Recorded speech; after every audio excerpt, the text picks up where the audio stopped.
शंकर भगवान की शिवरात्रि साधना की रात्रि होती है। शंकर भगवान की शिवरात्रि एक आराधना की रात्रि होती है। हमने पहले भी कथाओं में कहा, हर महीने शिवरात्रि आती है, प्रत्येक महीने शिवरात्रि पड़ती है, और प्रत्येक महीने की शिवरात्रि पर अगर आपसे बन सके, आप दुनिया में अगर आपके पास में लोग कहें कि ये बहुत गरीब व्यक्ति है, बहुत साधारण व्यक्ति है, इसके पास धन नहीं है, वैभव नहीं है, सत्ता नहीं है, इसके पास खुद का मकान नहीं है, इसके पास खुद की प्रॉपर्टी नहीं है, इसके पास खुद की दुकान नहीं है, दूसरे के यहाँ काम करता है, इसके पास कुछ भी नहीं है, हम उनसे कहेंगे 12 महीने शिवरात्रि आती है, 5 जगह पर चढ़ाई हुई बेलपत्र, आप एक वर्ष 12 शिवरात्रि का एक नियम ले लो, 5 जगह पर बेलपत्र समर्पित करना सीख जाओ। एक बेलपत्र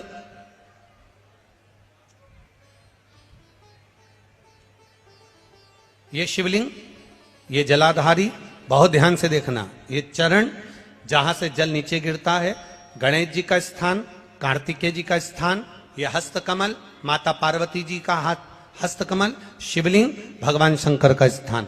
ऊपर से जो एक एक बूंद जल शिवलिंग के ऊपर गिर रहा है, शंकर भगवान की 5 बेटियां, जया, विषहरा, शामरीबारी, दौतली, देव। बीच में जो एक मोटी सी लाइन है वो शंकर भगवान की छोटी लड़की, क्या नाम है?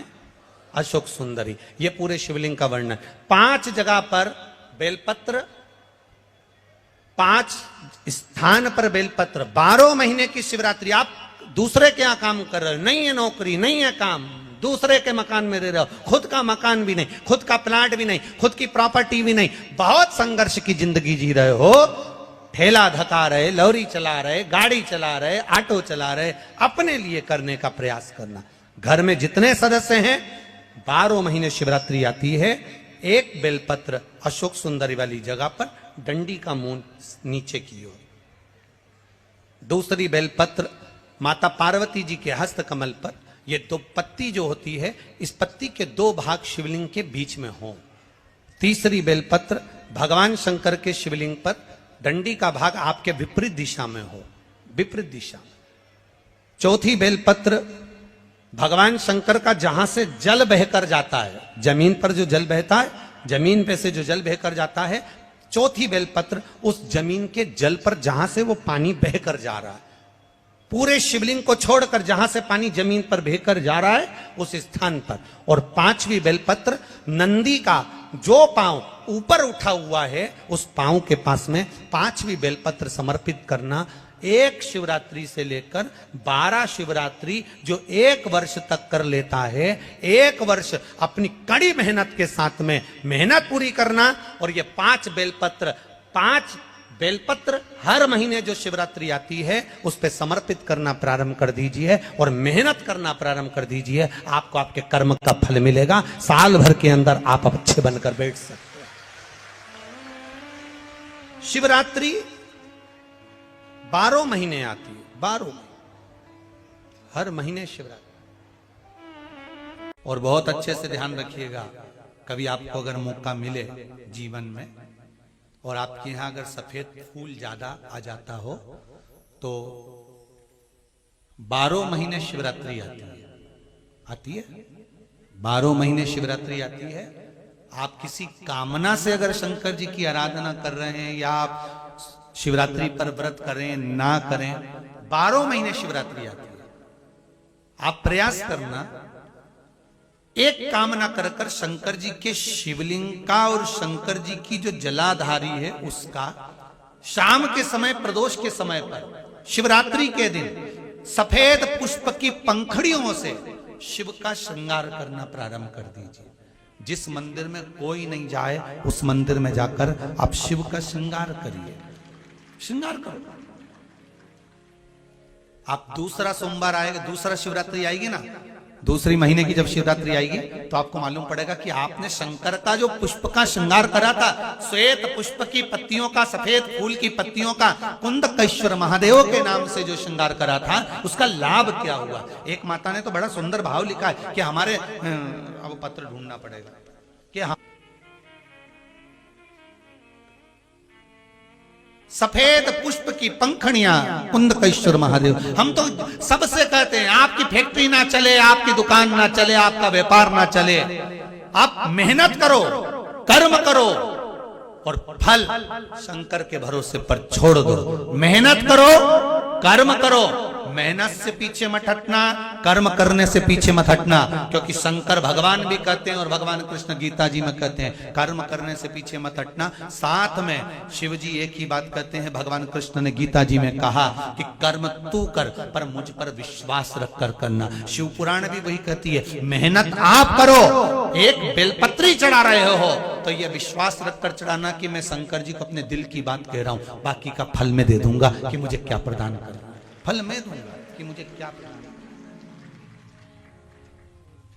आप करो शिव भक्ति, आप करो शंकर की आराधना, आप करो शिव का स्मरण। 12 महीने शिवरात्रि आती है, आप करो शिवरात्रि का पूजा। शंकर को एक लोटा भी अगर जल चढ़ाया है तो वो जल खाली नहीं जा सकता भाई। रावण को बाबा तूने लंका दिया, भस्मासुर को तूने कंकण दिया है। हे ओघड़दानी, हे त्रिकालदर्शी, है कैलाशी, है शिव, हे मेरे बाबा विश्वनाथ शंभु, है त्रिकालदर्शी शंकर, बड़ी कृपा करिए आप, बड़ी कृपा कर। हर हर महा, बड़ा दयालु, बड़ा उदार मेरा शंकर है, मेरा कृपालु, मेरा भोलेनाथ है, उसके सिवाय कोई कृपा नहीं कर सकता। ऐसा आप उसका स्मरण करो तो, आप शिव भक्ति में डूबो तो, शंकर की भक्ति कभी खाली नहीं जा सकती, कभी खाली नहीं जाए।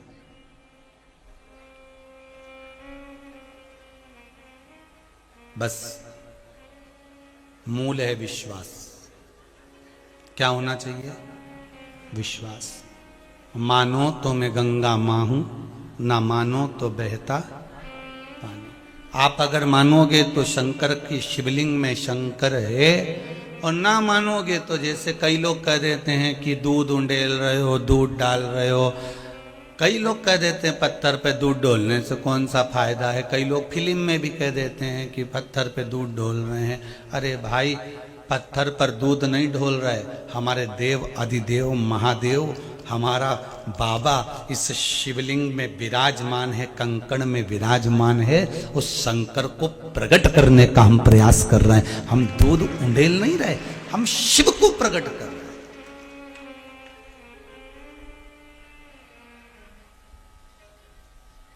आप भगवान शंकर की भक्ति करोगे तो लोग थोड़ा सा आपको कहेंगे कि ये तो ढोंग करते हैं। आप शिव भक्ति में डूबोगे तो लोग कहेंगे ये इनमें तो अकल ही नहीं है, ये तो पागल है, मूर्ख है, अज्ञानी है।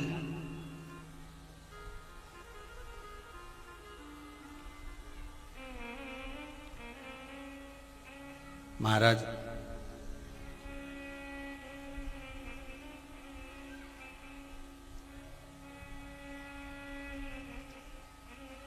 गीता प्रेस गोरखपुर की कल्याण अंक, उसमें बोध कथा अंक को पढ़ोगे तो उसमें एक लाइन लिखी हुई है, बड़ी सुंदर लिखी है। मूर्ख होना पर बुरा क्या है? खूब ज्ञानवान होने के बाद दूसरे में ऐब देखना, ये अज्ञानता है और ये बुरा है। गीता प्रेस गोरखपुर की बौद्ध कथा अंक को पढ़िएगा, कल्याण की।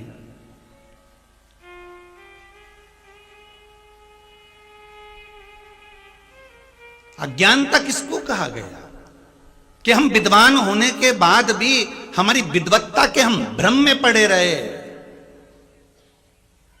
भ्रम में विद्वान रावण भी था और हनुमान जी महाराज भी थे। पर हनुमान जी महाराज के नाम के आगे विद्वान नहीं लिखा था, रावण के नाम के आगे आता तब विद्वान, प्रखर पंडित, प्रखर विद्वान, लंकाधिपति रावण, जिसको सब कुछ कंठस्थ था, भगवान को जिसने अपनी भुजाओं के बल पर उठा लिया था, वो विद्वान था।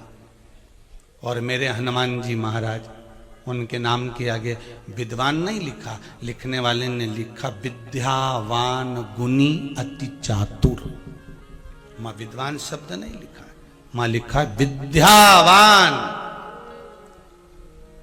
विद्वान और विद्यावान में एक अंतर होता है। विद्वान में अहंकार बढ़ते चले जाता है और विद्यावान में नम्रता बढ़ती चली जाती है। बस अंतर एक ही है। विद्वान में अहंकार बढ़ता है, मैंने इतनी पढ़ाई करी, मैंने ये डिग्री ले ली, मेरे पास में डॉक्टर की उपाधि है, मेरे पास इसकी उपाधि है, मैं इंजीनियर बन गया, मैं ये बन गया, मेरे पास ये उपाधि बढ़ती चली गई, तुम विद्वान बन गए, अहंकार बढ़ गया तुम्हारा। हनुमान जी महाराज के नाम के आगे विद्वान संबोधन नहीं लिखा है, हनुमान जी के नाम के आगे तुलसी बाबा ने लिख दिया विद्यावान गुणी अति चातुर राम करिए को आतुर। यहाँ विद्यावान लिखा है, विद्यावान गुणी अति चातुर, विद्वान नहीं लिखा। क्योंकि जब जब व्यक्ति की विद्वत्ता बढ़ती है, आप ज्यादा पढ़ लिए, ज्यादा आपने कुछ काम कर लिया, ज्यादा आपने कोई काम कर लिया, आपकी लोगों ने बड़ाई कर दी, आपकी उपाधि बढ़ गई, आप अध्यक्ष बन गए, आप उपाध्यक्ष बन गए, आप ये बन गए, आपको पद मिल गया। जहां जहां आपकी विद्वत्ता के अनुसार आपको पद मिलते चले जाता है, वहां आप अहंकार की सीढ़ी पर चढ़ते चले जाते हो, किसी को नहीं गिनते, आप अभिमान के पद पर चढ़ते चले जाते हो, अहंकार के पद पर चढ़ते चले जाते हो। और जितना बढ़ना है तुम अहंकार में और बढ़ते गए, और बढ़ते गए, और बढ़ते गए।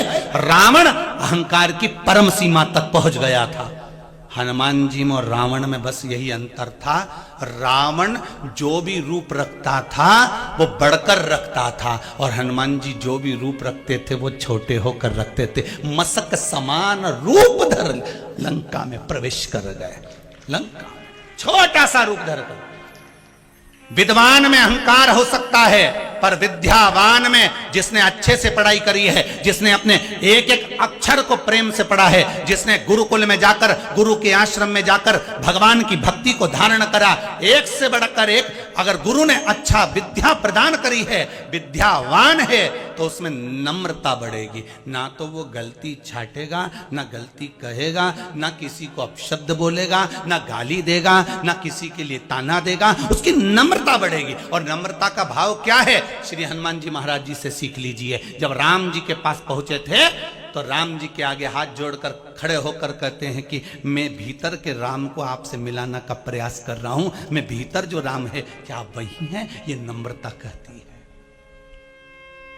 अपने भीतर के अहंकार को देख रहे हैं, अपने भीतर की अहमता को देख रहे हैं, मेरे अंदर जो छुपा हुआ है वो राम, क्या सामने खड़ा हुआ राम वही है?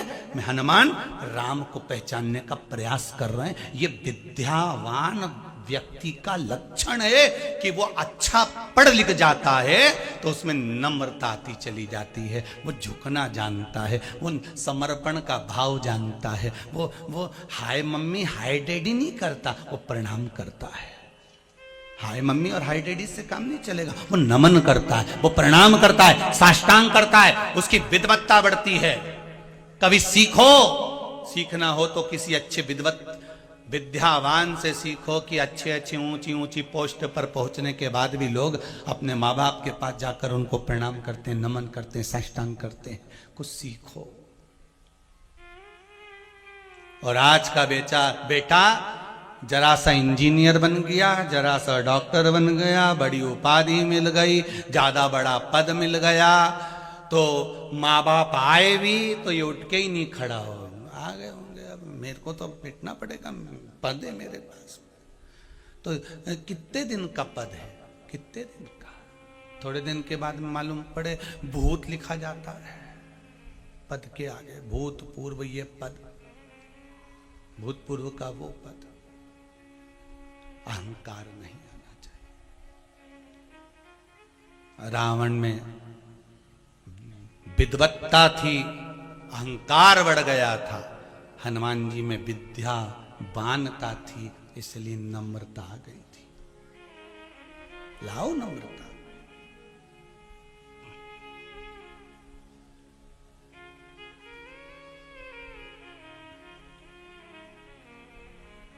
किसी ने पूछा, हनुमान जी क्या राम जी को कुछ अच्छा अच्छा सामान ला कर देते थे क्या, जो राम जी हनुमान जी पे इतने प्रसन्न हो गए थे? हनुमान जी राम जी को कोई अच्छा सामान ला कर देते थे जो राम जी इतने प्रसन्न हो गए थे? हनुमान पर इतने प्रसन्न हो गए थे?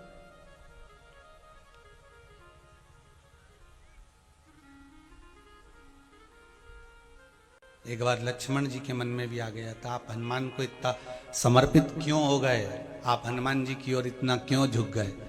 राम जी ने समझा दिया। एक बार हनुमान राम जी बैठे थे, लक्ष्मण जी बैठे थे, ऊपर एक बंदर बैठ गया।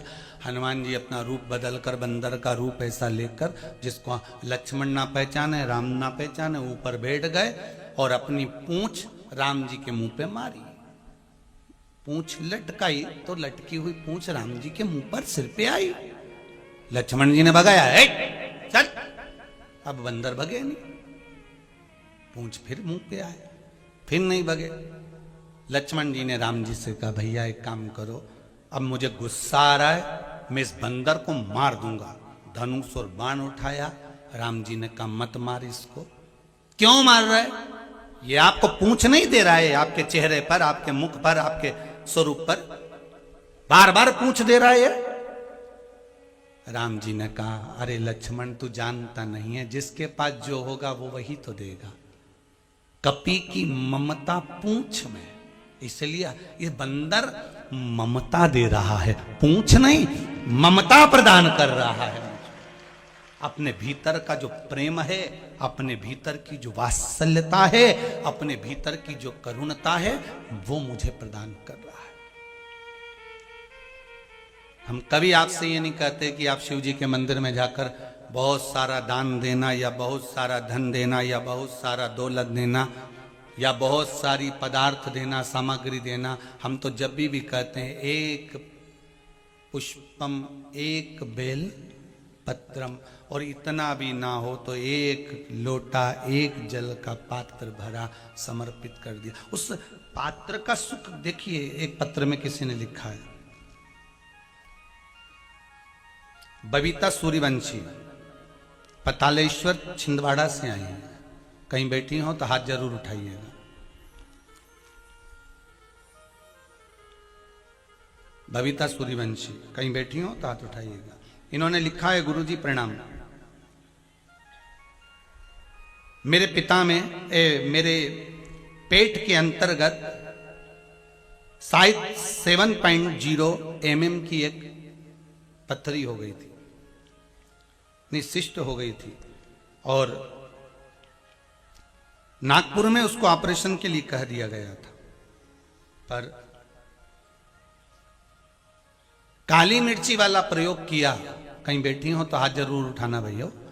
काली मिर्ची वाला प्रयोग किया, और उस प्रयोग का फल आप ही हैं क्या? दोनों हाथ उठा दो जरा एक बार, हर हर महादेव बोल दो, हर हर महादेव। कर लीजिए हाथ नीचे। काली मिर्ची वाला प्रयोग करा, और फिर 15 दिन बाद सोनोग्राफी में जांच में आया कि अब वो शिष्ट नहीं है और वो समाप्त हो चुकी है। ये बेटी ने पत्र लिखा। बैठ जाओ बेटा, बैठ जाइए। विश्वास है तो शिव है, विश्वास नहीं तो शंकर भी नहीं। एक कितना सुंदर पत्र है, देखिए किसने लिखा है। श्रीमती नंदा लेखन सिंह किरार, मेहदोले चांद, जिला छिंदवाड़ा से। कहीं बैठे हो तो हाथ उठाइएगा।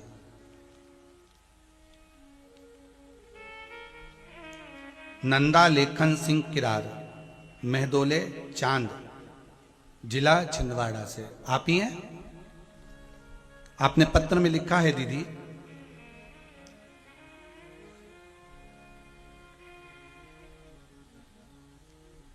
पति को लीवर में, पति का लीवर 50% खराब हो चुका था। आपने लिखा है बहन, डॉक्टर ने 3 महीने की डेट दे दी थी कि ये पूर्ण तरह से डैमेज हो चला है। फिर हमने शिव महापुराण में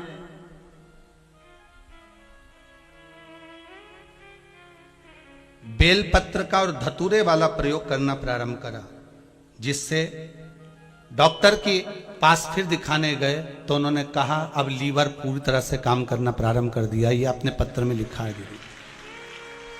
और आपने एक बात और बड़ी सुंदर लिखी है बहन, बाबा ने ऐसी कृपा कर दी गुरुजी, मेरी बेटी का एडमिशन सागर के हरिशंकर गौरी यूनिवर्सिटी में मेरिट लिस्ट में करा दिया, जो कभी हो ही नहीं सकता था। बहुत बहुत भाव, भगवान की कृपा है। पति मेरे कभी पूजन पाठ नहीं करते थे, पर आपने जो ऑनलाइन शिव जी का अभिषेक कराया था, उस दिन से मेरे पति को जो विश्वास जागृत हुआ है, तब से वो शिव मंदिर जाना प्रारंभ कर दिया। बहुत बहुत साधुवाद बहन, बैठ जाइए। बहुत बहुत साधुवाद। हर हर महादेव। शिव उपासना, शंकर का भजन।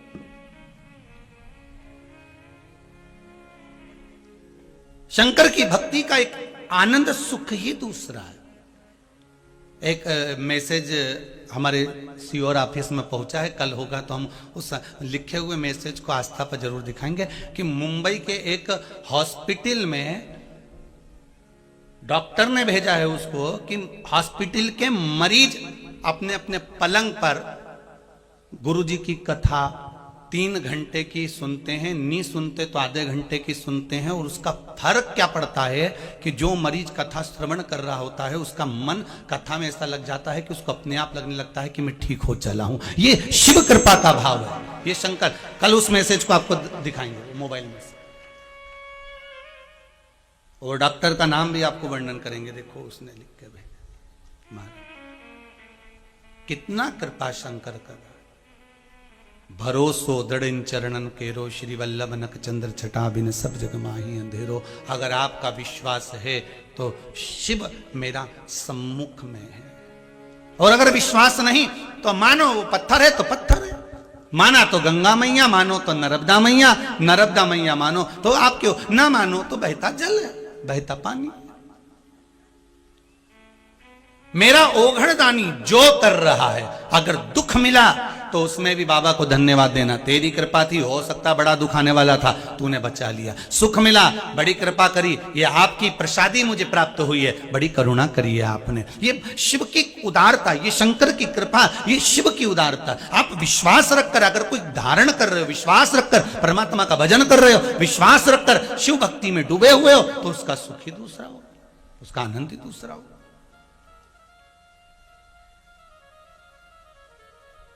बस विश्वास के बल पर परमात्मा टिका है। महाराज विचार करिएगा, एक अखबार को आप 4, 6 बार 10 बार पढ़ोगे, आखिरी में रद्दी में पटक दोगे। बोलो सही है कि गलत बात? जम के तो बोलो। रद्दी में 2 रुपए किलो में बेच दोगे। एक अखबार, एक मैगजीन, एक किताब 10 बार पढ़ोगे, 20 बार पढ़ोगे, आखिरी में 2 रुपए किलो में, 5 रुपए किलो में कबाड़े की दुकान पर बेच दोगे। पर एक पुराण को बरसों से सुन रहे हो, श्रीमद् भागवत, रामायण, गीता, शिव पुराण, विष्णु पुराण, स्कंद पुराण, नर्मदा पुराण, ये सारी पुराणों को वर्षों से श्रवण कर रहे हो, सालों हो गई सुनते सुनते सुनते सुनते। उसके बाद भी कभी तुमने कबाड़े वाले की ठेले पे देखा कि कोई ने बेची हो? नहीं। क्यों? क्योंकि ये कोई रद्दी कागज नहीं है। ये रद्दी कागज नहीं है कि जिसको कबाड़े की दुकान पर बेच दिया जाए। ये वो पुराण है, विष्णु पुराण। अगर आप श्रवण कर रहे हैं तो मेरा विष्णु है, भागवत श्रवण कर रहे हैं तो मेरा कृष्ण है, रामचरितमानस सुन रहे हैं तो मेरा राम है, गीता श्रवण कर रहे हैं तो मेरा कृष्ण है, और शिव महापुराण श्रवण कर रहे हैं तो मेरा शंकर यहाँ बैठा हुआ है। ये शिव मान लीजिए, ये शंकर मान लीजिए।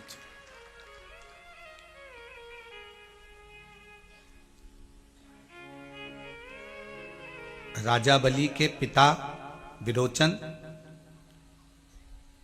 और राजा बलि की माता विशालाक्षी,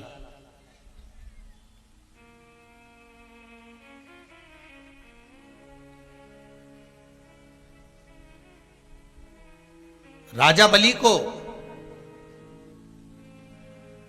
विलोचन ने एक बात जरूर समझाई थी कि ध्यान रखना, एक गलती मुझसे हो गई, वो गलती तुझसे नहीं होना चाहिए। राजा बलि के पिताजी ने समझाया था। क्या गलती? एक बार मैं और इंद्र, हम दोनों ब्रह्मा जी के पास विद्या अध्ययन के लिए गए। शिव महापुराण की ये त्रिनेत्र शिव महापुराण का ये तीसरे नेत्र की श्रृंखला का सुख सुनिए। जो गलती मुझसे हुई है देखने में, वो गलती तुझसे ना हो जाए। ये नेत्र बहुत गलती कर जाते हैं, ये नेत्र बहुत गलती कर जाते हैं, बहुत गलती।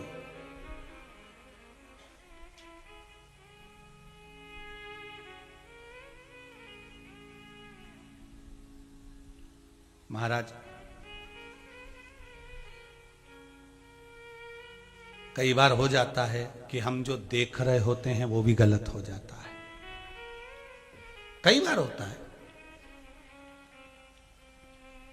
एक भाई बहन बहुत दिनों के बाद मिले, बीच रोड पर अगर भाई बहन मिले और एक दूसरे को हृदय से लगा लिया, तो हमारे मन में ये गलत भाव उत्पन्न हो जाएगा कि हो सकता है, बताओ कैसे लोग हैं, बीच रोड पर खड़े होकर स्नेह कर रहे हैं, गले लग रहे हैं। हमारे मन में तुरंत गलत भाव जागृत हो जाता है। क्यों? क्योंकि हमारी दृष्टि में गलत भरा होता है। कभी हमने ये विचार, जैसे कल कथा में कहा था कि कुत्ता आधी रात को रोए तो जरूरी है कि बुरा ही होने वाला है। अगर कुत्ता आधी रात को रो रहा है तो हो सकता है भूख लग रही हो, रात को ठंड लग रही हो, कोई जरूरी है। तो उसी तरह अगर दो व्यक्ति मिल रहे हैं तो कोई जरूरी है कि गलत होगा। हो सकता है उसकी बहन हो सकता है उसकी बुआ हो सकता है उसकी दीदी हो सकता है उसकी मौसी हो। हम अच्छा क्यों नहीं सोचते? हम हमेशा गलत ही क्यों सोचते हैं? क्योंकि हमारी बुद्धि में, हमारी दृष्टि में गलत इतना भरा हुआ है कि हमें हर व्यक्ति गलत ही नजर आता है। हम जब रोड पे देखेंगे तब हमें गलत दिखेगा।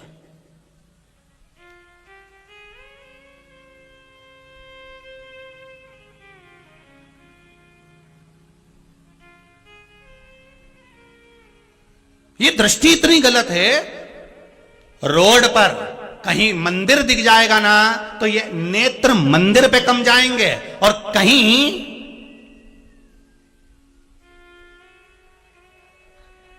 मैं इनको नहीं देखा हूं इसलिए आप ही को देखा हूं, इनको देखने की जरूरत ही नहीं इस बात के लिए। कहीं लिखा मिल गया देश, दृष्टि तुरंत चली गई। बताओ वो मंदिर पे नहीं गई जितनी, कितना विचित्र है। अरे इन हमारे यहाँ एक सीहोर में समाधिया काकी जी थी, तो वो भजन बहुत अच्छा गाती। उनका एक भजन बड़ा अच्छा लगता है। इन आँखों को रोग लगा है रोज सिनेमा देखने का। इन आँखों को बड़ा गंदा रोग है, आड़ी तड़ी चीज ही देखता है। ये नेत्र का रोग है। इन आँखों से दर्शन कर लो सभी रोग मिट जाए। हरि ओम हरि ओम हरि ओम हरि ओम। इन जिह्वा को रोग लगा है तेरी मेरी करने का। इस जिह्वा से भजन कर लो सभी रोग मिट जाएंगे। हरि ओम हरि ओम हरि ओम हरि। इन कानों को रोग लगा है रोज चुगलिया सुनने का। जय हो। इन कानों से शिव पुराण सुन लो सभी। अच्छा, शिव पुराण और चुगली में एक ही अंतर है। चुगली जब सुनते हो तो अंदर उतार लेते हो, वो मेरे बारे में ऐसा बोल रही थी, मतलब अंदर उतर गई। चुगली जैसे किसी ने करी वो अंदर उतर गई। और शिव पुराण यहां से सुनी, इधर से। चुगली में और शिव पुराण में बस यही अंतर है, चुगली जल्दी से अंदर उतर जाती है। उसने मेरे लिए ऐसा बोला, वो मेरे से ऐसा कह रही थी, मेरे बारे में ऐसा बोल रही थी, और उसने तुरंत उतार लिया। और शिव पुराण यहां से सुनी। कई कई माताएं तो साड़ी भी ऐसी पहनती है कि वो इधर से आ इधर से निकल जा। हम तो कहें अगर साड़ी भी पहनो तो एक साइड का कान ढक के फिर बैठो, इधर से घुसे इधर से निकले नहीं, निकले क्या।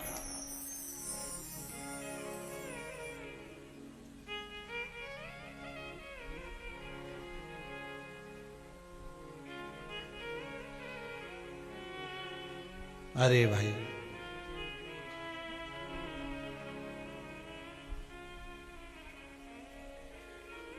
शंभू शिव कथा कर रही है। ये रोग है शरीर का महाराज।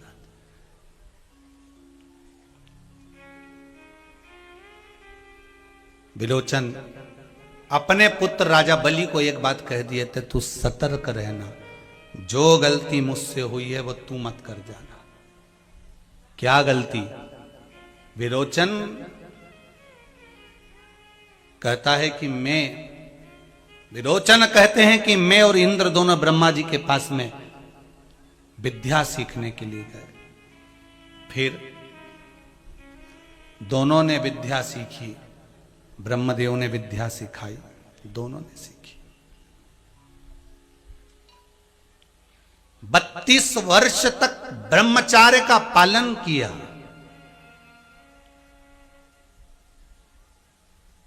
फिर ब्रह्मा जी ने जो विद्या दी उसमें ब्रह्मा जी ने स्वयं के आत्मसात को जानना सिखाया। मैं जब आत्मसात को जानना सीख गया तो मुझे समझ में आ गया कि मेरे आत्मा ही परमात्मा है, मतलब मेरी आत्मा परमात्मा है। ये ब्रह्मा जी ने भी कहा, शास्त्र भी कहते कि नर में नारायण बसा, उसमें क्या दिक्कत। तो इसका मतलब ये थोड़ी ना हो गया कि तुम भगवान हो गए और तुम भगवान हो गए तो तुम अपनी पूजन कराओगे। यहां तो शास्त्र कह रहा है कि नर में नारायण है, अर्थात किसी की पूजन कर रहे हो, अर्चना कर रहे हो, सेवा कर रहे हो, चाकरी कर रहे हो, किसी को एक लोटा पानी पिला रहे हो, किसी को भोजन करा रहे हो, तो आप नारायण की सेवा कर रहे हो। इसका मतलब यह नहीं है कि आप स्वयं भगवान बन गए हो। विलोचन कहते हैं कि मुझसे एक गलती हो गई।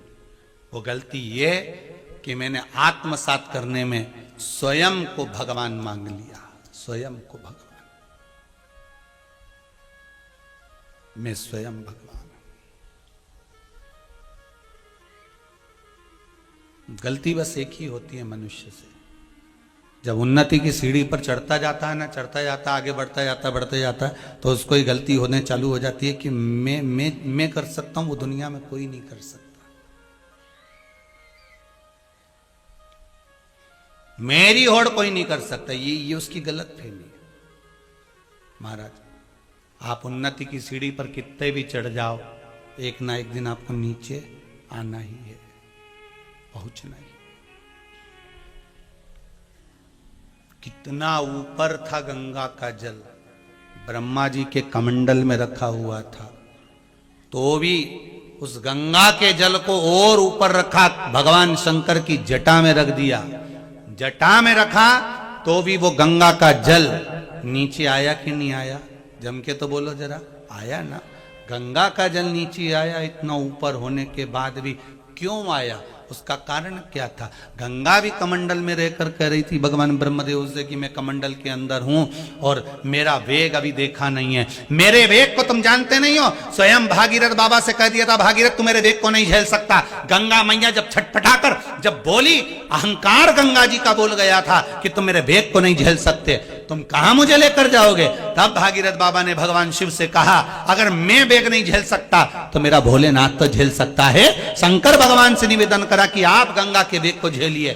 तब बाबा ओघड़दानी मेरे शंभू ने अपने केशों को खोल लिया और अपने केशों को खोलकर मेरे ओघड़दानी मेरे शिव ने उस गंगा को अपने केश पर अपनी जटा में विराजमान कर लिया।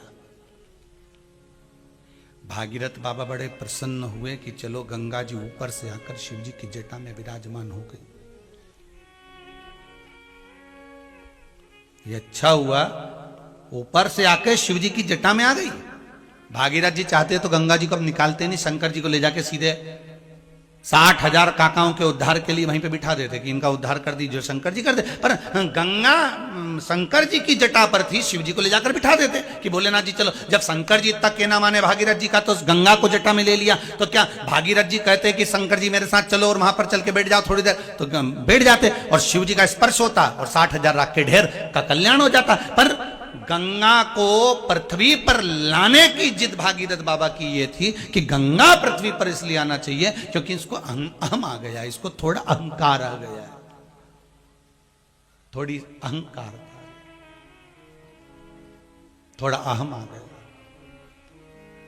और गंगा मैया का जो अहंकार था वो ये था कि मेरे वेग को कोई झेल नहीं सकता, शिव जी ने झेल लिया।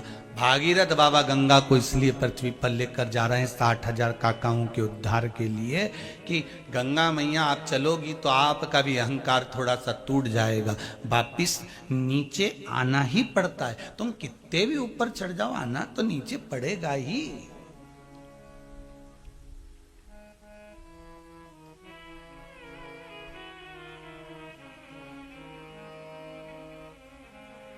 कितने भी ऊपर चढ़ जाओ, लगे बिल्डिंग के ऊपर चढ़े चढ़े चढ़े चढ़े।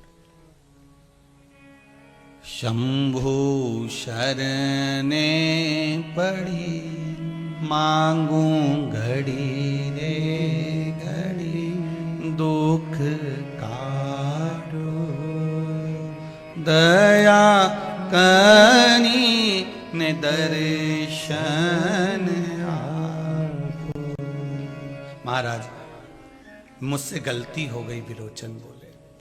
क्या गलती हुई है? गलती ये हुई कि ब्रह्मा जी के यहां मैंने विद्याध्ययन करा, पर मेरे भीतर थोड़ा सा भाव जागृत हो गया, मैं अपने आप को भगवान मानने लगा, ये मुझसे गलती हो गई।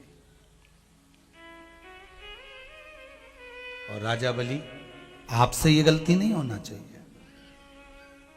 कई माताओं के भीतर ये अहंकार आ जाता है, वो तो मैं जिंदा हूं ना इसलिए घर चल रहा है, जिस दिन मैं मर गई आटे दाल का भाव मालूम पड़ जाएगा। कई कई भाई लोग कह देते हैं वो तो मैं खेत पे जा रहा हूं, मैं काम कर रहा हूं तो घर चल रहा है, जिस दिन मर गया ना उस दिन मालूम पड़ जाएगा। तो जो इतनी सांसकता दिखाए ना कि मैं जिंदा हूं तो घर चल रहा है, उससे कह दो आधा घंटा मरी जा मर। जिंदा हो तो भी घर चलेगा और मर जाओगे तो भी चलेगा। शिव महापुराण की कथा कहती है, एक पत्नी का पति मर गया, बॉडी पड़ी, पति का शरीर रो रही है, अंतिम सांसें पति गिन रहा है, अंतिम सांसें, बस प्राण छूटना है, यमबंदी बनाने के लिए तैयार खड़ा है, और पत्नी रो रही है, चीख रही है, रो रही है, बिलख रही है। पति ने मरते मरते अंतिम सांसों में पूछा, क्यों रो रही है, बता मुझे, क्यों रो रही है? पत्नी कहती है, मुझको और मेरे बच्चों को किसके सहारे छोड़कर जा रहे हो? किसके सहारे छोड़कर जा रहे हो? आज आपको बहुत गोपनीय बात बता रहे हैं, शायद इतने वर्षों की शिव महापुराण में नहीं बताई होगी, पर इस शिव महापुराण में, त्रिनेत्र शिव पुराण में तीसरी नेत्र की जो कथा चल रही है, उसमें यह बात, बड़ी गोपनीय बात वर्णन कर रहे हैं, उसका ध्यान रखिएगा जरा।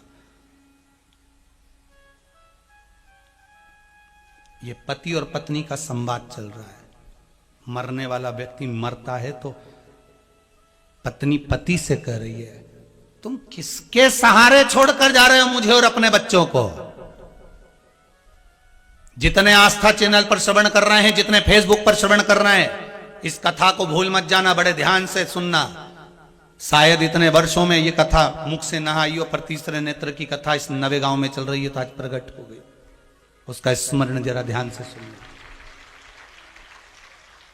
एक पत्नी का पति अंतिम सांसें गिन रहा है, बॉडी पड़ी है और अंतिम सांसें गिन रहा है, मरने वाला है। प्राण छूटने वाला है, यमराज सामने खड़े हुए हैं, यमदूत सम्मुख खड़े हुए हैं, मृत्यु देवी सामने खड़ी है, मर रहा है और अंतिम सांसें पत्नी कह रही है, रोती चीखती चिल्लाती कह रही है, तुम मुझे और अपने बच्चों को किसके सहारे छोड़कर जा रहे हो? इतने में पति कहता है, जब किसी के प्राण छूटते हैं तो भगवान भी एग्रीमेंट कर लेता है, जैसे ऑपरेशन के समय पर डॉक्टर एग्रीमेंट करता है। बोलो करता है कि नहीं करता? मृत्यु के जब ऑपरेशन थिएटर में डॉक्टर लेकर जाता है तो डॉक्टर भी एक एग्रीमेंट करता है। कौन सिग्नेचर करेगा, कौन जवाबदार होगा, कौन करेगा? डॉक्टर अपने ऊपर जवाबदारी नहीं लेता, एग्रीमेंट करवाता है, सिग्नेचर करिए कि आप ऑपरेशन करवा रहे हैं, आपकी जवाबदारी हम लेकर जा रहे हैं, सब चीज एग्रीमेंट करवाता है डॉक्टर। उसी तरह जब प्राण छूटते हैं यमराज से जीव आत्मा भी एग्रीमेंट करवाती है कि आप मुझे लेकर जा रहे हो तो मेरी पत्नी और मेरे बच्चों का, मेरे परिवार का भरण पोषण कौन करेगा? तब यमराज कहते हैं कि जन्म उस परमात्मा ने दिया है तो एग्रीमेंट करके भेजा है, मरने के बाद जवाबदारी उसकी हो जाएगी, तू चल। मरने के बाद तुम्हारी जवाबदारी नहीं है कि तुम्हारे बच्चों का पालन कौन करेगा, तुम्हारी पत्नी का पालन कौन करेगा, कौन उनको भोजन देगा, कौन तुम्हारे बच्चों को पढ़ाएगा, कौन स्कूल तक छोड़कर आएगा। जिसने तुमको लेकर जा रहा है, जो तुम्हारी जीवात्मा को खींच कर लेकर जा रहा है, वो एग्रीमेंट कर कर आया है। भगवान विष्णु के यहां से सूचना मिलती है, इसको उठा कर लाओ, मतलब फाइल तैयार है, एग्रीमेंट पूरा है, यमराज लेकर जा रहे हैं। तो कहते हैं, तो यहां पति अपनी पत्नी से कह रहा है, तू पूछ रही है कि तुम्हारे जाने के बाद मैं किसके सहारे रहूंगी, बच्चे किसके सहारे रहेंगे, कौन संभालेगा हमको? तो पति ने मरते मरते कह दिया, तू चिंता मत करना, जिसने जन्म दिया है मृत्यु वही देता है, और मेरे जाने के बाद ये पूरी सत्ता भी वही संभाल लेता है। तू क्यों चिंता करती है, तू क्यों टेंशन? गया जाने वाला चले गया। अब ईमानदारी से बोलो, दादा परदादा मर के चले गए तो तुमने क्या रोटी खाना छोड़ दिया? जम के बोलिए जरा। दादा परदादा मर के चले गए तो तुमने क्या श्रृंगार करना छोड़ दिया? दादा परदादा मर के चले गए तो तुमने कभी घर में गुलाब जामुन नहीं बनाई क्या? दादा परदादा मर के चले गए तो तुम गाड़ी से घूमने नहीं गए क्या? दादा परदादा मर के चले गए तो जमीन नहीं संभली क्या? दादा परदादा मर के चले गए तो दुकान नहीं चली क्या? दादा परदादा मर के चले गए तो बच्चों का पालन नहीं हुआ क्या? दादा परदादा मर के चले गए तो क्या किसी ने कोई चीज का संभाल नहीं हुआ क्या? हुआ, बस कहीं ज्यादा कहीं कम, कहीं घी घना कहीं मुट्ठी चना, संभालने वाले ने संभाला। कितने मरे कोरोना महामारी में, अंदाजा लगाइए जरा। ढेरों चले गए ककड़ी भुट्टे की तरह, ढेरों। जो हॉस्पिटल जाता था घबराहट में यूं ही मर जाता था कि अब कोरोना हो गया है, मर जाएंगे। और शिव महापुराण पूरे साल 2 साल जब तक कोरोना चलता रहा, शिव महापुराण बिल पावर मजबूत करती रही कि घबराना मती, शंकर है तुम्हारे साथ हॉस्पिटल में, इसलिए कई ठीक होकर भी आ गए। शिव है तुम्हारे साथ में, शंकर बैठा है तुम्हारे साथ में, तुम घबराना मत, शिव तुम्हारे साथ में है। ये शिव महापुराण कोरोना महामारी में औषधि का काम कर रही थी। खड़ा है शिव, शंकर तुम्हारे साथ में, क्यों घबराते हो? कितने मर गए कोरोना महामारी में, ढेर चले गए। अब बताओ, इनकी पत्नी, इनके बच्चे, इनका पति, इनका परिवार का भरण पोषण कौन सा पड़ोसी कर रहा है? बोलो, कोई पड़ोसी कर रहा है? रिश्तेदार क्या 2 रोटी दे रहे हैं? मरने के 15 दिन ही सही से कर देना, वही बहुत है रे रिश्तेदारों, वही बहुत है। ना तो तुम करोगे, ना तुम्हारे रिश्तेदार करेंगे, ना कोई पड़ोसी करेगा, ना कोई समाज, ना कोई धर्म, कोई नहीं करेगा। अगर करेगा तो तुम्हारे दुख जब आया, तकलीफ जब आई, रोए जब तब मेरे शंकर ने आकर किसी को भेज दिया, जा उसकी फीस जमा करिया, जा उसका एडमिशन कराया, जा उसका काम करिया, जा शिव भेजे हैं किसी को प्रेरणा देकर, तू चले जा उसके यहां, जा। वो घबराए, तू जा।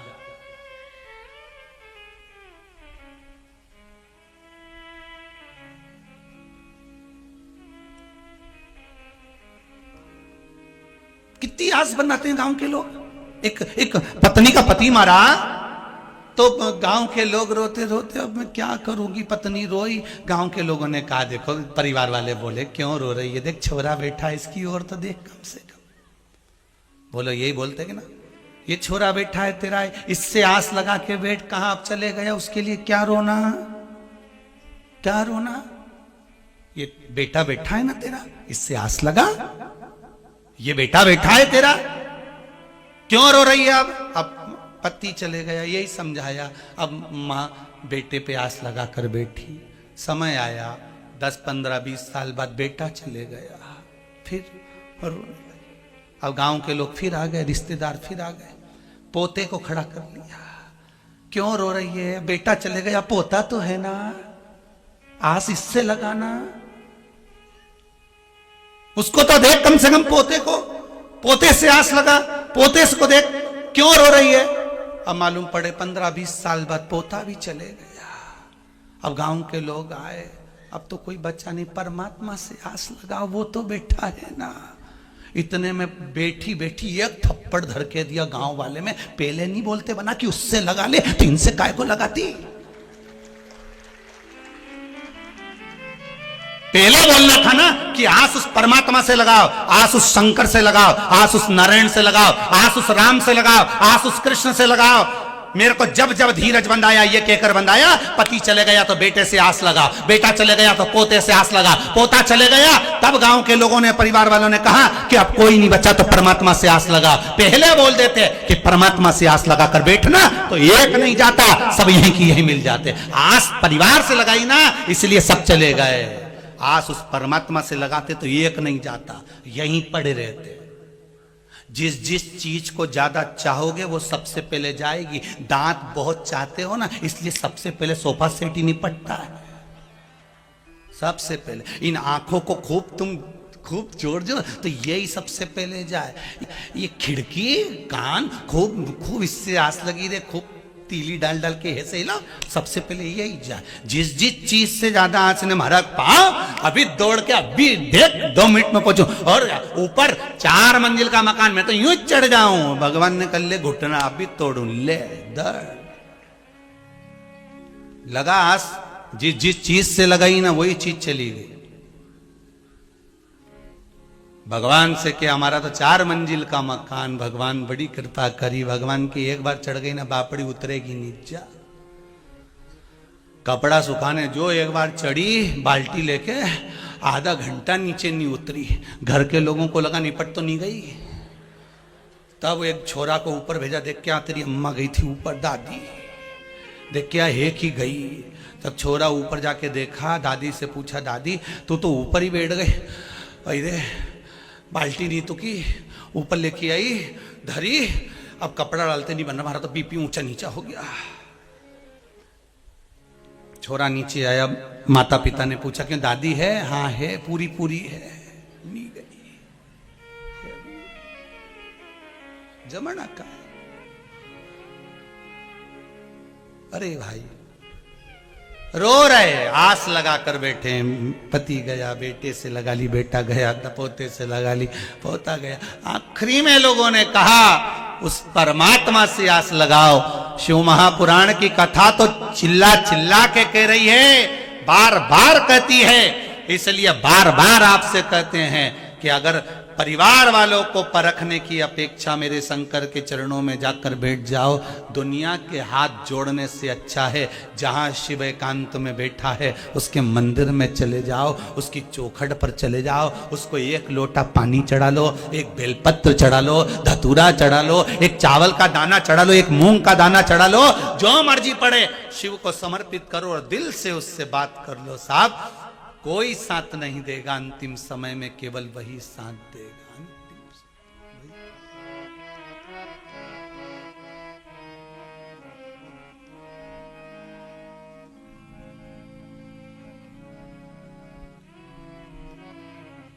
कौन देगा? वो कहे ना, शिव शंकर को जिसने पूजा उसका ही उद्धार हुआ। शिव शंकर को जिसने पूजा उसका ही उद्धार हुआ। अंतकाल को भवसागर में उसका बेड़ा पार हुआ। शिव शंकर को जिसने पूजा उसका ही उद्धार हुआ। अंतकाल को भवसागर में उसका बेड़ा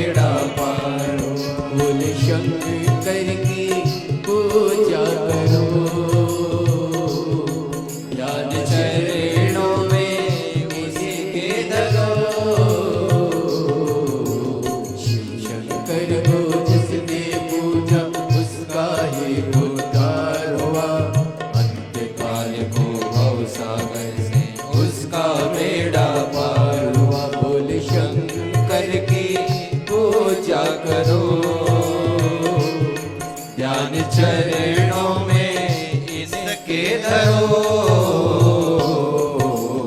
हर हर महादेव शिव शंभु, हर हर महादेव शिव शंभु, हर हर महादेव शिव शंभु, हर हर महादेव शिव शंभु। जय हो।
डमरुवाला है जग में दयालु बड़ा, डमरुवाला है जग में दयालु बड़ा।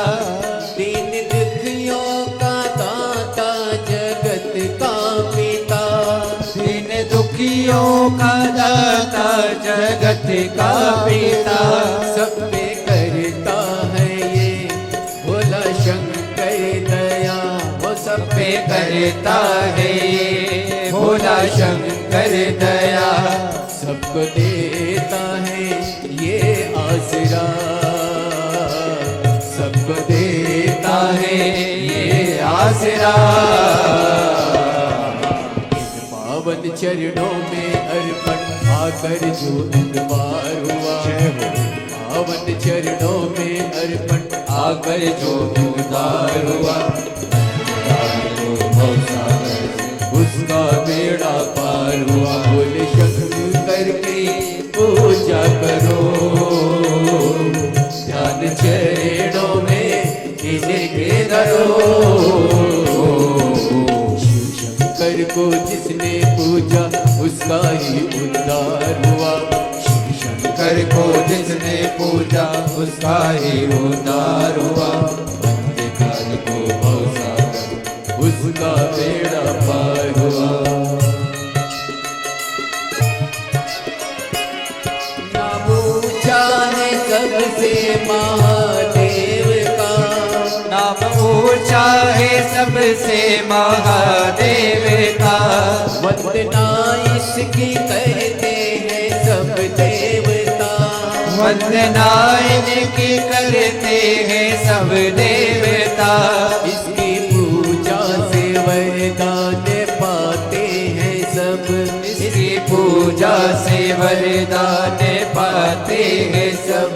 शक्ति का दान पाते हैं सब, शक्ति का दान पाते हैं सब। असुर प्राणी सब पर ही भोले का उपकार हुआ, असुर प्राणी सब पर ही भोले का उपकार हुआ। अंधकाल को भवसागर उसका बेड़ा पार हुआ। भोले शंकर की पूजा करो, ध्यान चरणों में इनके रहो। हर हर महादेव शिव शंभु, हर हर महादेव शिव शंभु, हर हर महादेव शिव शंभु, हर हर महादेव शिव शंभु, हर हर महादेव शिव शंभु, हर हर महादेव शिव शंभु, हर हर महादेव शिव शंभु, हर हर महादेव हर हर महादेव। भोले बाबा की सेवा करो, ध्यान चरणों में इनके धरो। हर हर महादेव हर हर महादेव शिव शंभो हर हर महादेव। भगवान शिव औघड़ी दयालु शिव पुराण कह रही है। भगवान स्वयं कह रहे हैं, विरोचन स्वयं अपने पुत्र राजा बलि से कह रहे हैं, बेटा अपने जीवन में एक चीज का स्मरण करना, अपने जीवन में एक बात को अपने जीवन में उतार कर रखना। वो बात केवल इतनी सी है कि मैंने एक गलती कर दी थी कि मेरा मैंने पहचान तो लिया, पर मुझे ये ज्ञात हो गया कि मैं ही भगवान हूं, तो मैंने अपने आप को अहंकार का एक बिंदु प्रकट कर लिया, अपने आप को एक अहंकार का बिंदु प्रकट कर लिया। बहुत ध्यान दीजिएगा महाराज इस बात पर। हमारे भीतर भी कहीं ना कहीं अभिमान थोड़ा सा भी अगर प्रकट हो जाता है तो हमारे जीवन को नष्ट कर देता है। अहंकार में तीन गए, धन वैभव और वंश, ना मानो तो देख लो रावण कौरव और कंस। ये तीनों अहंकार में चले गए। धन गया, वैभव गया, वंश गया, रावण गया, कौरव गया और कंस गया। ये अहंकार में गए, अभिमान।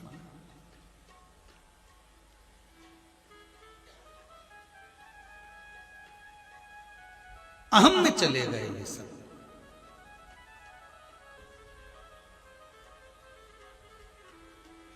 तब राजा बलि ने एक चीज अपनी जिंदगी में उतार ली कि मैं राक्षस कुल में जन्मा हूं। मेरे पिताजी ने कहा है कि तू मेरा पुत्र है, राक्षस कुल में तू जन्मा है, राक्षस कुल है मेरा, पर गलती ये नहीं करूंगा कि मैं अहंकार कर लूं कि मैं भगवान हूं। ये अहंकार त्याग दे। फिर वही वाली बात आ गई कि जब अभिमान बहुत हो जाए, व्यक्ति है जब ऊपर की ओर बढ़ता चले जाए, बहुत बहुत सत्ताधारी बनता चले जाए, तो कहा अहंकार को नीचे पटक कर मौन की साधना करो। काई की साधना करना है? मौन की साधना, चुप रहना सीख लो। क्योंकि अहंकार होता है तो मुख से बोला जाता है, बड़े बड़े संबोधन कहते हैं लोग। जब अभिमान आ जाएगा तो बड़े बड़े संबोधन, तू मुझे जानता नहीं है, तू मुझे पहचानता नहीं है, अभी तूने मुझे देखा नहीं है। फिर बाद में कह देगा मेरा समय आन दे, मैं बता दूंगा तेरे मैं हूं क्या। और मालूम पड़ा एक दिन छाती में दर्द हुआ, हॉस्पिटल ले गए, डॉक्टर ने कह दिया इनका समय आ गया। तब समझ में आया कि समय आना किसको कहते हैं। ये सब फालतू की बात है कि मेरा समय आएगा तब मैं बताऊंगा, इसका समय आएगा तब ये बताएगा। अरे हो सकता है उससे पहले निपट गए तो कोई जरूरी है कि उस समय तक तुम रुकोगे। यहां तो शिव महापुराण की कथा तो कहती है काल करे सो, जम के बोलो जरा, काल करे सो आज करे सो, पल में परलय हो जाएगा, शंभु जपेगा कब। मौका मिला है, भगवान शंकर ने दिया है, समय दिया है कि ये जप लो, भज लो, कर लो भजन, फिर मिले ना। आज कथा का कौन सा दिन है? 7 दिन की शिव महापुराण, 7 दिन की भागवत। जन्म अपना 7 दिन का, रविवार सोमवार मंगल बुध गुरु शुक्र और शनि। जने अपना जन्म 7 दिन का है, मरेंगे भी 7 दिन में। अलग से कोई बार भगवान तुम्हारे लिए नहीं बनाएगा कि तुम इस बार को जाओगे इसी 7 दिन के अंदर। 7 दिन के अंदर ही तुम्हारे प्राण छूटना है, हमारे प्राण छूटना है। बस यही 7 दिन जीवन के मिले। रविवार को जन्म हुआ, सोमवार को बड़े हुए, मंगलवार को ब्याह हुआ, बुधवार को बच्चे हुए, गुरुवार को बीमार पड़े, शुक्रवार को हॉस्पिटल गए, शनिवार को सीताराम हो गए। 7 दिन यूं ही निकल गए। आज 5वां दिन हो गया, 2 दिन बचे, 2 दिन और बचे, बस केवल 2 दिन हो गए। फिर तो आखिरी में आप भी एक भजन गा लेना, हम तो जाते अपने गांव सबको राम राम।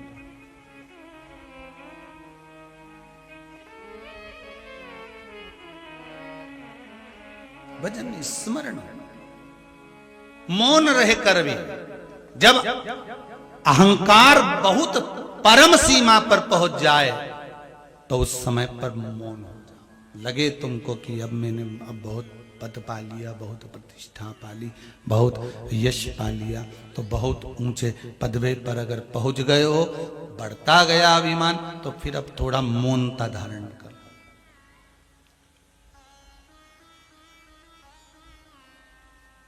मौन से क्या मिलता है? तो कहा चुप रहने से भगवान मिल जाता है। भगवान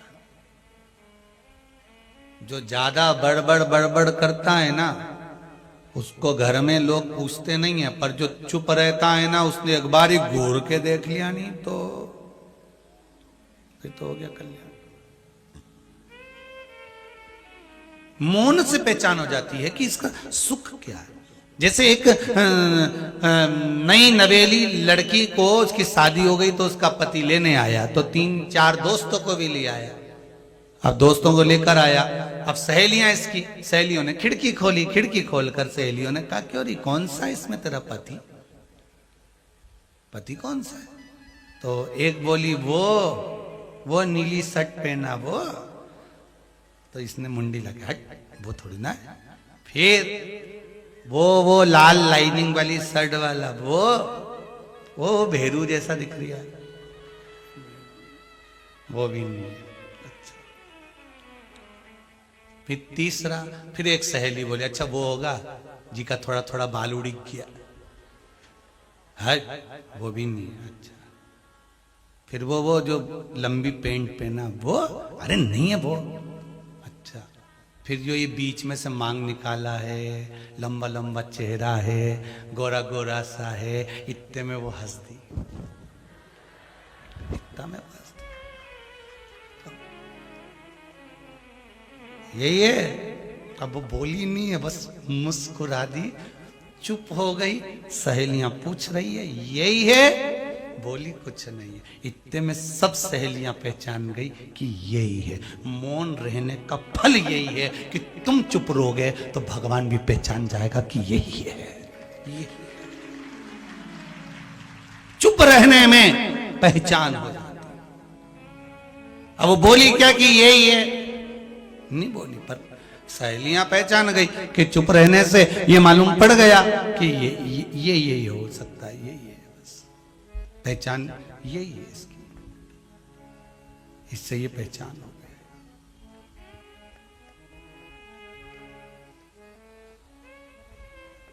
रहो साधना में, थोड़ी मौनता, थोड़ा भजन की मौनता हो। विरोचन ने कहा अपने पुत्र राजा बलि से, बलि मेरे अगर प्राण भी चले जाते हैं तो एक बात का ध्यान रखना, दृष्टि ऐसी रखना कि उसमें अहंकारता ना आए, अहमता ना आए। अपने को भगवान मत मान लेना, स्वयं को भगवान ना मानिए। थोड़ा थोड़ा जीवन में सत्कर्म करते रहे। राजा बलि, देवता और राक्षसों ने मिलकर जब मंथन करा है, देवता और राक्षस मिलकर जब मंथन करे हैं, और उस मंथन में राजा बलि जब बहुत कुछ प्राप्त कर गया, तब राजा बलि ने जान लिया कि सत्ता भले मिल जाए, पर मेरे पिता कह कर गए थे कि अभिमान नहीं आना चाहिए, अभिमान नहीं आए उसके लिए क्या करा जाए, तो मैं एक यज्ञ करता हूं। एक यज्ञ नहीं, 98 यज्ञ राजा बलि कर चुका था, 99वां यज्ञ कर रहा था जब वामन भगवान भिक्षा मांगने के लिए आए।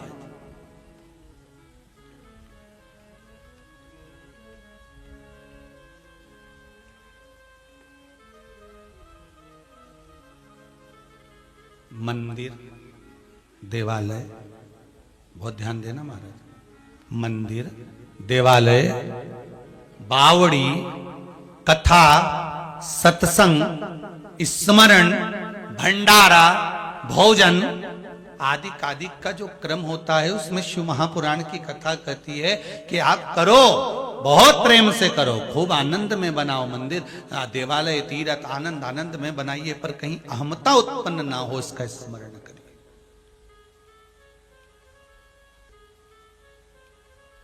कहीं हमता ना आ जाए।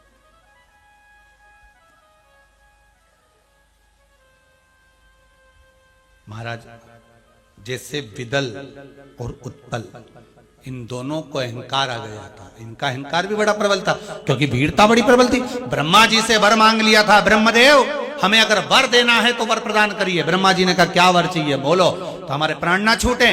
भगवान ने कहा प्राण तो छूटेंगे। भगवान ब्रह्मा जी ने कहा मरना तो पड़ेगा, मृत्यु निश्चित है, प्राण तो जाएंगे, प्राण तो छूटेंगे, जावेंगे प्राण। फिर ब्रह्मदेव अगर वर दे रहे हो तो ये वर दीजिए कि मरे तो कोई स्त्री के हाथ से मरे, क्योंकि हमें जो बल है वो स्त्री में बल नहीं हो सकता और स्त्री हमको मार नहीं सकती, ये पक्का है। कोई स्त्री हमको नहीं मार सकती, हमें वो बल है। कहा ठीक है। और वो विदल और उत्पल ने जो अहंकार की परम सीमा तक पहुंच गए, इतना अहंकार था। कहते हैं विदल और उत्पल को किस चीज का अहंकार था? केवल एक ही चीज थी विदल और उत्पल के पास, उसकी सुंदरता। वो जिस मार्ग से निकलते थे वहां से अप्सराएं अगर निकल कर जा रही हैं तो विदल और उत्पल पर मोहित हो जाती थी। अप्सराएं निकल कर जा रही हैं तो वो विदल और उत्पल पर मोहित हो गई।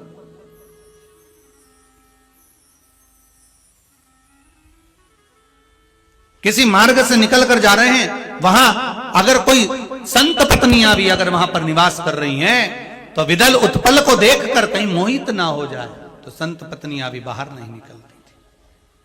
इतनी सुंदरता विदल और उत्पल की थी। तो इनने विचार कर लिया था कि नारियां तो हमारे अधीन है, नारियां हमारे अधीन है, हम जैसा कहेंगे नारी वैसा कहेगी। हो जाता है किसी किसी में एक अहंकार की एक थोड़ा सा बीज उत्पन्न हो जाता है कि हाँ हम सुंदर हैं, कोई कहे मैं सुंदर, कोई कहे मैं सुंदर। तो शिव महापुराण की कथा कहती है कि सर्वाधिक अगर कोई सुंदर है, सारे देवों में भी अगर कोई देव सुंदर है तो वो महादेव सुंदर है। इसलिए तो उनकी स्तुति में गाया जाता है कर्पूर गौरम करुणा, सुंदर में भी सुंदर। कर्पूर की बट्टी देख लीजिए, कपूर देख लीजिए, उस कपूर को देखोगे तो कपूर की सुंदरता को, कपूर की श्वेतता को देख लो और भगवान शिव को देख लो। इतने सुंदर है मेरे देवाधिदेव महादेव, इतने इतने सुंदर है मेरे शंकर, इतने सुंदर।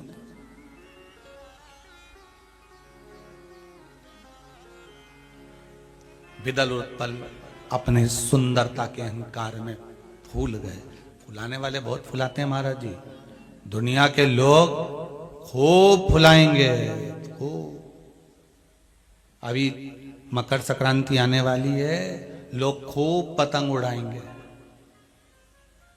पहले तो एक दिन था साल में कि संक्रांति कोई पतंग उड़ती थी। आज के जमाने में तो लोग रोज प्रतिदिन किसी ना किसी की उड़ाते ही रहते हैं।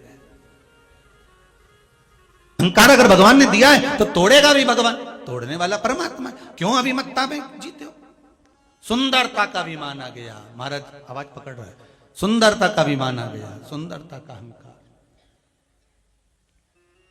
और जब सुंदरता का अहंकार आया विदल और उत्पल में, जब सुंदरता का अहम जागृत हो गया, तब उन्होंने सोचा सारे देव अप्सराएं गंधर्व जितने भी हैं सब हमारे अधीन, हमारी सुंदरता के अधीन। तो क्यों ना कैलाश पर चलते हैं। हमने सुना है पार्वती बड़ी सुंदर है।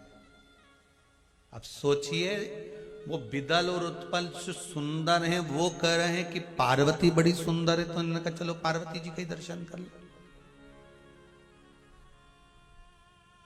और हे तेरी प्रतिमा इतनी सुंदर तो कितना सुंदर, कितनी सुंदर लगती है, कितना आकर्षण रहता है माता के चेहरे पर। जब प्रतिमा इतनी सुंदर है तो वो जगत जननी कितनी सुंदर होगी। अब इनको किसी ने कह दिया कि पार्वती बड़ी सुंदर है। अब विदल उत्पल ने सोचा कि हमारी सुंदरता देखकर माता पार्वती हमारी ओर आसक्त हो जाएंगी, हमको देखेंगी, हमारी ओर देखकर हमारी ओर आएंगी। पर महाराज, शिव महापुराण की कथा कहती है, जब नैनों में शिव समाया हो, हृदय में शंकर बैठा हुआ हो, कानों में शिव महापुराण की कथा बैठी हो, फिर दूसरी चीज कुछ भी नहीं सुहाती, केवल शंकर ही सुहाता है। फिर कुछ भी नहीं सुहाए, कुछ भी नहीं, केवल शिव। एक पत्र में लिखा है किसी ने, बड़ा सुंदर भाव लिखा।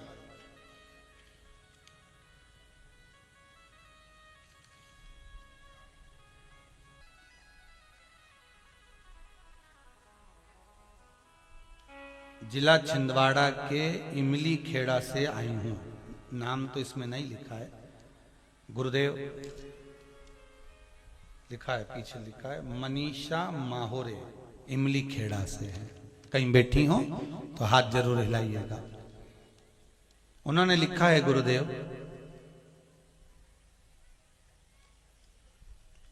आप ही बेटा, दोनों हाथ हिला दो एक बार। हर हर महादेव। बाबा 5 साल हो गए थे, मुझे संतान नहीं थी।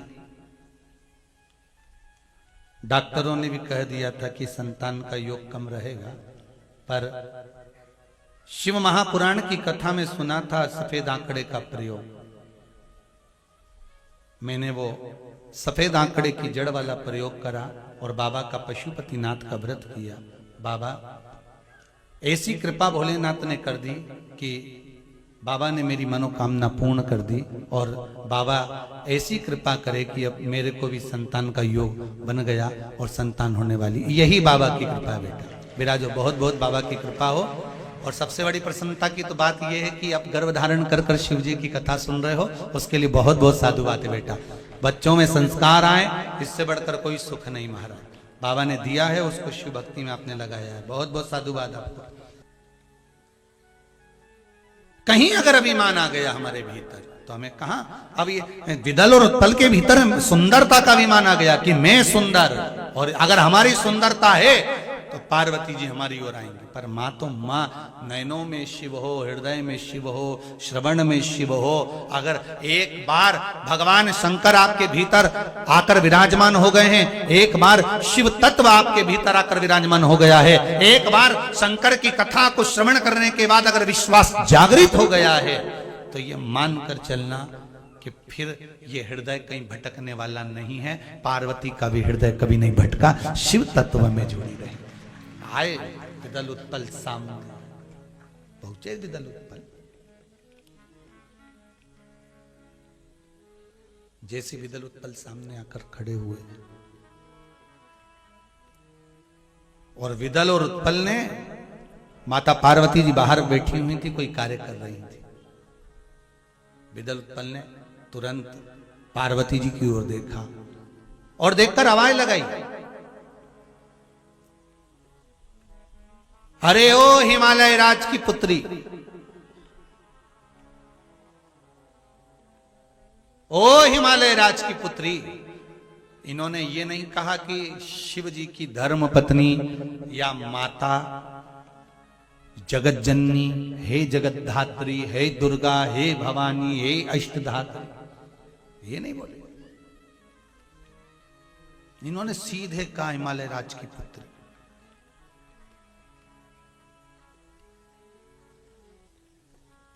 जब अहंकार परम बहुत ऊंचाइयों पर पहुंच जाता है अभिमान, तो व्यक्ति को नाम से पुकारता है, नाम से। जब तक अहंकार नहीं रहता ना, तब तक तो लोग भाव से पुकारते हैं। भैया जी आए, दादू आए, भैया आए, काका जी आए, बुआ जी आई है, फूफा जी आए। और जब अहंकार परम सीमा पर हो जाता है, तब नाम पुकारा जाता है। कौन? राम लखन आया है, लखन सिंह आया है, कौन आया है, उसका नाम लिया जाता है। कौन? वो। और अहंकार अगर नहीं है तो व्यक्ति पद से नहीं, नाम से नहीं, उसका स्वाभिमान उसका हटाकर उसको केवल प्रेम से बुलाता, काका जी आए साहब, बुआ जी आई साहब, फूफा जी आए साहब, मामा जी आए साहब, वो बगल वाले ताऊ जी है ना वो आए, चाचा जी कौन। और अगर व्यक्ति अभिमान में भूल जाए तो नाम बोला जाए। बिदल उत्पल का अभिमान प्रबल था, उन्होंने तुरंत उसी समय पर नाम ले दिया, ओ हिमालय राज की पुत्री पार्वती तुम ही हो। पार्वती जी की जो दृष्टि बिदल और उत्पल पर गई, जो दृष्टि बिदल उत्पल की ओर पार्वती जी की पहुंची, बस दृष्टि गई और बिदल और उत्पल दूसरा शब्द नहीं बोल पाए। गणेश जी के हाथ में जो कुंदुक होता था ना, देखा है वो एक एस जैसा, एक गणेश जी के हाथ में देखा होगा एस जैसा कुंदुक जो गणेश जी के हाथ में होता था, वो पार्वती मैया के हाथ में वो कुंदुक आ गया। मां जगत जननी के हाथ में वो कुंदुक आया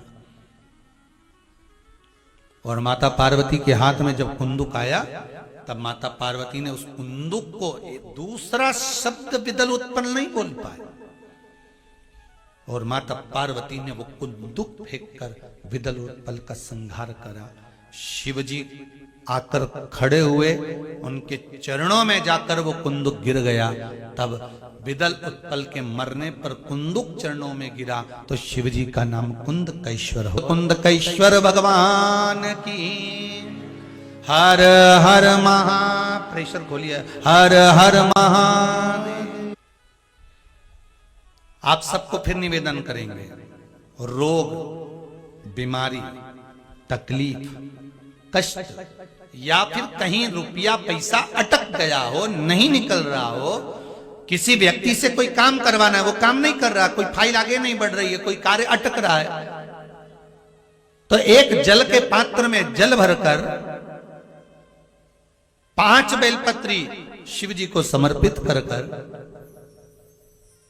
कुंदकेश्वर महादेव का नाम लेकर एक सफेद पुष्प बेलपत्री के ऊपर जो शिव जी को चढ़ाई है उस पर समर्पित कर जल जो लेकर गए हो, अपनी उस कामना को कर कि मेरा ये कार्य अटक रहा है, ये कार्य नहीं हो रहा, कुंदकेश्वर महादेव का नाम लेकर धीरे धीरे जल की धार चढ़ाइए। और एक बात हमेशा याद रखना, फिर निवेदन कर रहे हैं, अच्छे से समझ लेना, शंकर जी पर जब जल चढ़ता है, शिव जी का जब अभिषेक होता है, शंकर जी पर जब जल चढ़ाया जाता है, दूध चढ़ाओ, जल चढ़ाओ, कुछ भी चढ़ाओ, पर एक बात का स्मरण अपने जीवन में होना कि इतने ऊपर से मत चढ़ाना कि जल चढ़े और छींटे आपके ऊपर।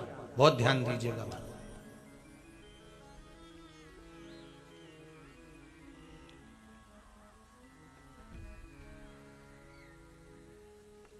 यहां तक वर्णन करा गया है कि शंकर जी का जल चढ़ा हुआ जहां से बहकर जाता है ना, उसको लांगा तक नहीं जाता। यहां लांगते हैं क्या? नहीं ना, परिक्रमा भी करेंगे तो वहीं से लौट कर वापस इधर जाएंगे। शिव जी का जहां से जल बहकर जा रहा हो, चढ़ा हुआ जल जहां से बहकर जा रहा हो, उसको लांगा तक नहीं जाता। और कई लोग बड़े बड़े आनंद में शंकर जी पे इतनी ऊपर से जल चढ़ाएंगे तो वो छींटे पूरे अपने ऊपर आना चाहिए, शरीर पर आना चाहिए। नहीं नहीं, उसका दोष है महाराज, उसका दोष है।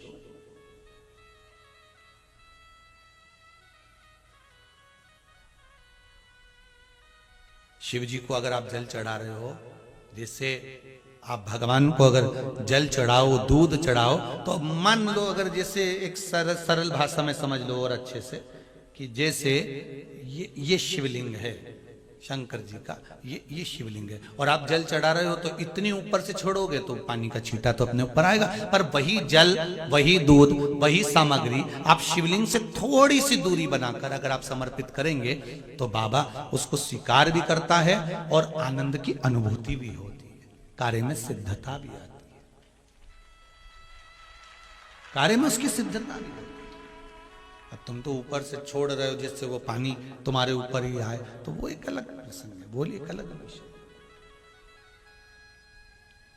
बहुत ध्यान देना महाराज, भगवान को कभी भी कोई भी सामग्री, जैसे भगवान के मंदिर में अगर फूल चढ़ाने जा रहे हो, भगवान के मंदिर में अगर पुष्प समर्पित करने जा रहे हो, तो फूल का मुख अपनी ओर नहीं होना चाहिए। फूल का मुख कहां पर होना चाहिए? जम के बोलो जरा, भगवान की ओर। पर ईमानदारी से बोलना, आप मंदिर में भगवान के, आपके घर में भी फूल चढ़ाती होगी, आप अपने घर में भी भगवान को फूल चढ़ाती होगी, आप अपने मंदिर में फूल चढ़ाती होगी। ईमानदारी से बोलो, आपके फूल का मुख कहां रखती हो? बोलो बोलो जरा जम के, कहां रखती हो? आपकी हो। भगवान को तो डंडी चुभने के लिए दे देती है, चुभती रहे। भगवान को डंडी तो आप चुभने के लिए दे देती हो, और फूल का जो मुख है वो अपनी ओर कर लेती हो। पर हमारे यहाँ शिव महापुराण की कथा कहती है, शंकर भगवान का संबोधन करता है। शिव महापुराण कहती है कि भगवान को आप ये पुष्प का जो भाग है वो शिव जी को दीजिए, वो शंकर को चढ़ाइए, डंडी का भाग अपनी ओर।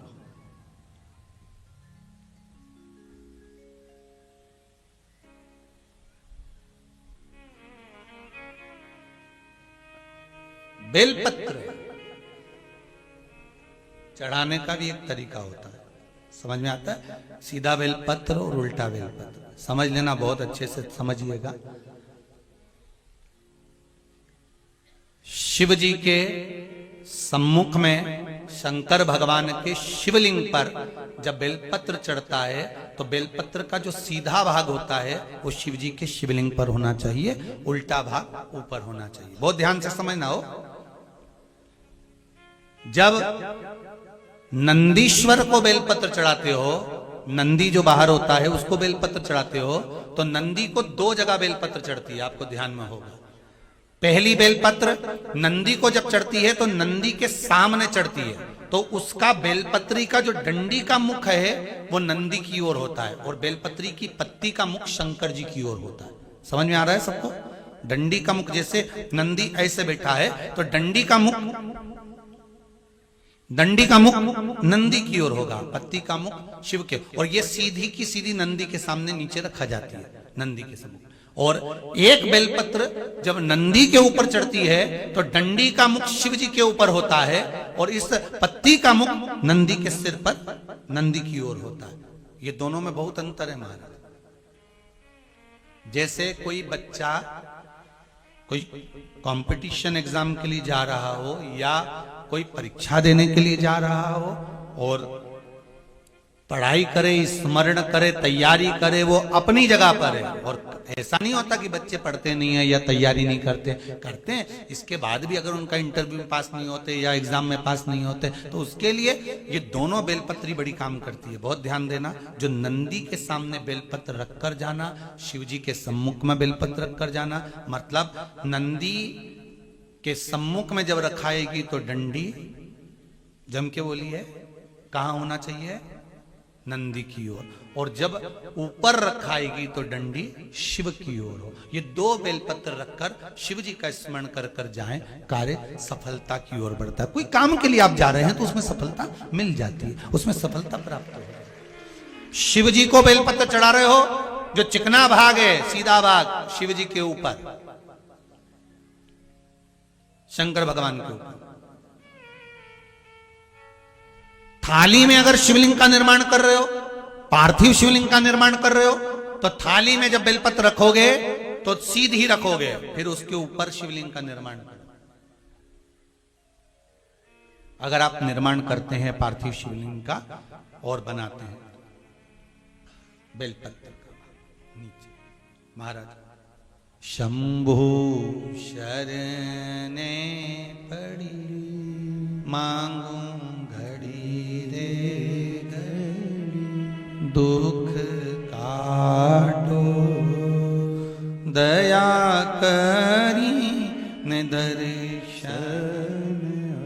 महाराज शिव महापुराण की कथा कर रही है। विदवल उरुतपल को बाता कुंदुक का प्रहार कर कर माता पार्वती जी ने कुंदुक प्रहार कर कर उनका संहार कर दिया। शिव जी का नाम कुंदकेश्वर महादेव पड़ गया।